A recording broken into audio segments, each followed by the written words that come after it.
You may have seen the video where I tested a custom bat lathe made by Quinn Waterfield. If you haven't, it's a link down below. Do it. I was thinking about potential ways to improve it, and Quinn offered to make those modifications. So I sent it back to him, and this is the result. Thank you, Quinn. Really appreciate it. Speaking of whom, I'll link his website down below. He now also stocks jewelry made by Vaughn Morphett, which is well worth a look. Not sponsored, by the way. Those two just deserve a shout out. So what we've got now is one continuous handle instead of separate handholds. So that makes it more versatile. And one side is shortened now. So now we've got a straighter, shorter blade on this end here. And overall, it's less bulky than it was before. If you're looking for ideas for an at least semi-realistic sci-fi or fantasy scenario, what are some potential ways in which a hero could use a design like this against various threats? So what about the practical differences? Well, it's still not the most agile weapon you can imagine. It still weighs about twice as much as most swords of this length, but it's quite a bit easier than it was before.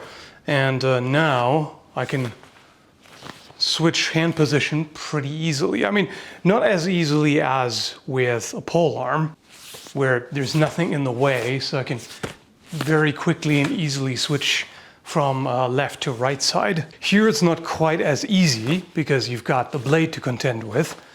And that's also an argument in favor of leaving this blunt. This can be useful, of course, in an attack, close-up slicing and such, but you're going to be mainly parrying with this right here. So the edge would get chewed up anyway. And, if you're handling it like this, there's some risk that you might end up with the fingers on the edge. Not really if you practice and pay attention to it, but it's something to think about.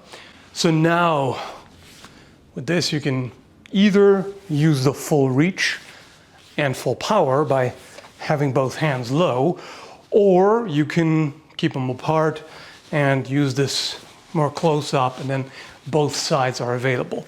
And I do like that it's asymmetrical now. May not look quite as nice, although that's personal opinion. But the good thing is now you have two different tools. So because this blade is forward curved, you can actually strike with the blade. So in a piercing attack, basically. And then as soon as that enters, you can imagine what that does. But the other side is mostly straight.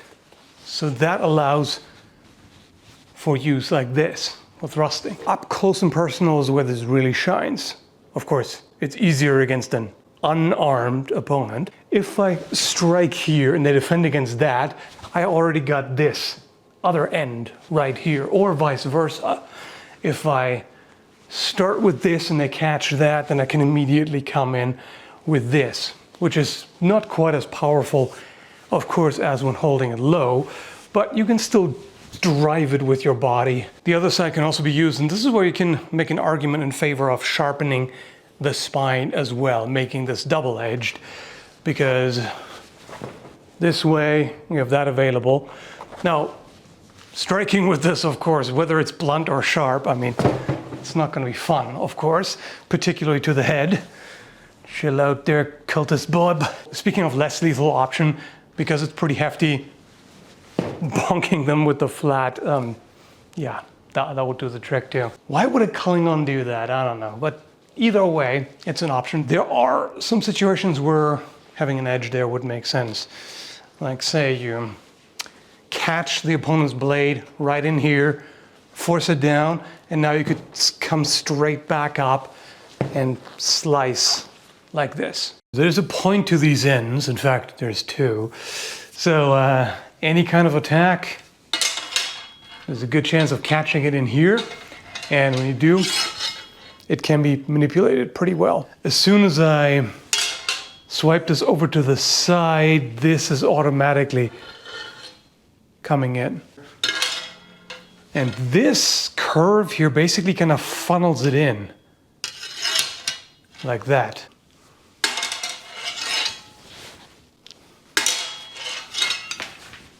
What I can also do is set it aside, and there's the thrust. Can be done either like this or like that. So. And of course, blocking also works. So.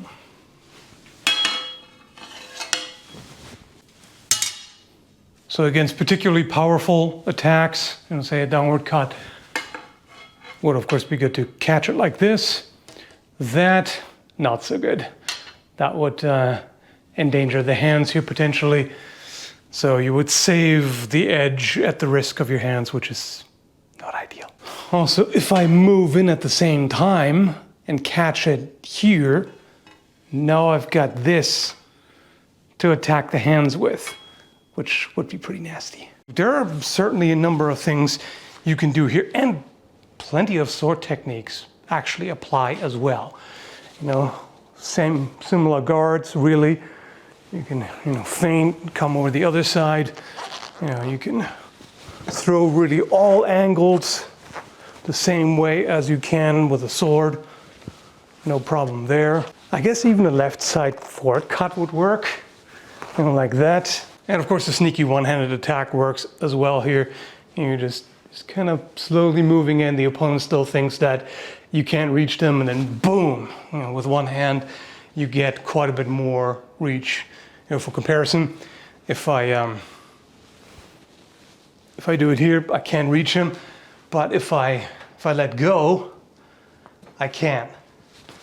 Drawback, of course, is if this misses, you're wide open. And of course, when grappling, you can hook and control in a number of ways. Slice, push with the edge, things like that. And because your hand is this close to this spike, basically, at the end, this is always available. Even super close. Hey, what's up, buddy? How you doing? Stabby, stabby. So overall, I quite like how this turned out. Quinn did good work on it, and it feels more useful now. I would still want to shave off a bit more weight if possible, maybe reduce the thickness to about 2/3 perhaps. That would reduce the durability, of course, in favor of agility. This will still be perfectly usable as it is. It's really not that hard, but it would be slower to respond to and would be more tiring to use than a lighter weapon. And something like a sword could overwhelm this with just a flurry of quick attacks. So there's that. But either way, it's pretty awesome. I like it. Looks badass too. Let me know what you think. And thanks for watching.